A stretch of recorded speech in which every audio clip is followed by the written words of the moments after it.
Given the sheer amount of anime figures that exist, it's no surprise that some of them don't make it all the way to a final release.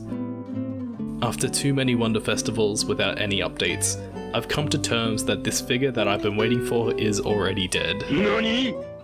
Here's my story.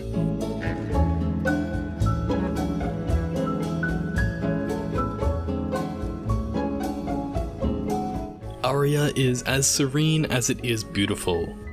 If you're not familiar with the series, it follows Akari Mizunashi and her friends, as they work as gondoliers on Mars, in a town recreated in the likeness of Venice, where miracles can flourish. I know the elevator pitch sounds wacky, but in a year like this, it's sure to lighten the mood and be an amazing escape to a wholesome world full of good people and even greater vibes. You don't just have to take my word for it. The third season of the anime is ranked number 79 on my anime list, and the manga in its entirety is number 63. The series even knows it's so damn good when they call the omnibus re-release ARIA the masterpiece. While I haven't even finished the anime, I've been slowly plucking away at episodes every few months for a few years now, and it's always such a joy to come back to and relax with. Every time I go to Japan, I come back with more art books by the mangaka Kozue Amano. It's one of my favourite series, and it's absolutely gorgeous and unique. So it might come as a surprise that I actually don't own any ARIA figures, since I have so many from series that I wouldn't give such a glowing review of. And that's not to say that they don't exist or that they aren't good. I've been so close to buying a figure of Akari for years. Take a look at this brilliant figure by Wing. The entire concept of the figure is so cool and distinctively ARIA. The eternal summer vibes of Akari dipping her foot in the water, accentuated by the ripples underneath. President ARIA on her back waving like the useless but lovable bongo cat looking dummy he is. Akari balancing with her arms out, holding both her dress and boots in her right hand. Everything comes together to create a truly ARIA figure. I honestly couldn't tell you why I passed up on her when pre-orders went up years ago. It's not without criticism though. She was listed as a 1/8 scale, but may have turned out even smaller than expected, and it seems that the quality of fine details and the vibrancy of her colours suffered as a result. These days I'm only really interested in 1/7 scale, so it's not something that I'm desperate to pick up.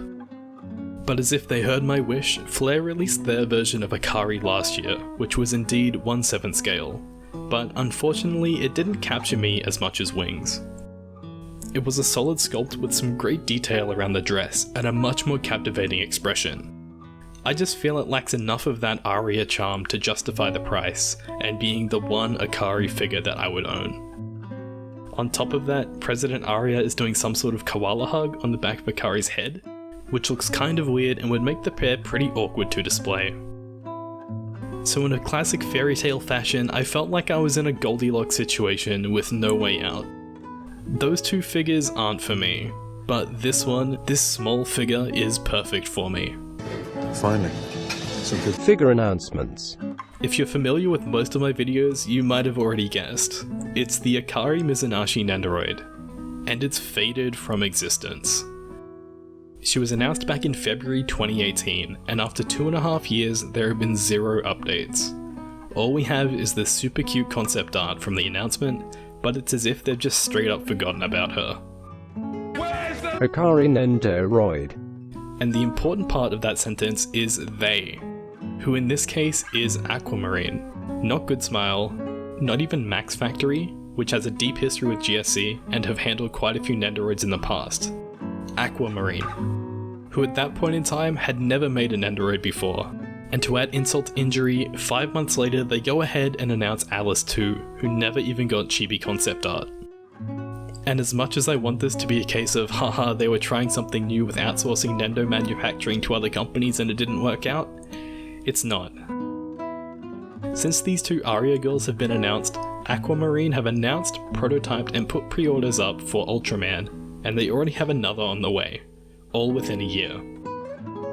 The comment section of the ARIA Nendos on MFC have been losing hope since the first year without any updates, with thoughts like how long should we wait till we can forget she was even announced? I feel like Akari has been cursed ever since the announcement tweet where someone replied saying, we'll surely be buying it if it releases. Bruh. I'd love to see it come with some crazy Nendoroid-sized gondola, even in a stupid expensive deluxe edition. I'd love to finally own an Akari figure that is just right for me. And I'd love to recreate my own Neo Venezia, which I'm sure many other fans of the series would do. But at this point, I'll take anything. Even if it's an official cancellation message, just for the closure. I'm tired of setting myself up for disappointment every time One Fest rolls around, and there are no signs of Aquamarine acknowledging the existence, or I guess non-existence, of either Nendo. But just like each episode of ARIA ends with hope, this story does too. A sequel anime titled ARIA the Crepuscolo has been officially revealed and slated for a spring 2021 release. If there was a time for Akari to resurface with any updates, it's going to be between now and then. I would love nothing more than for this video to be completely obsolete within a few months. So Aquamarine, prove me wrong, make my year.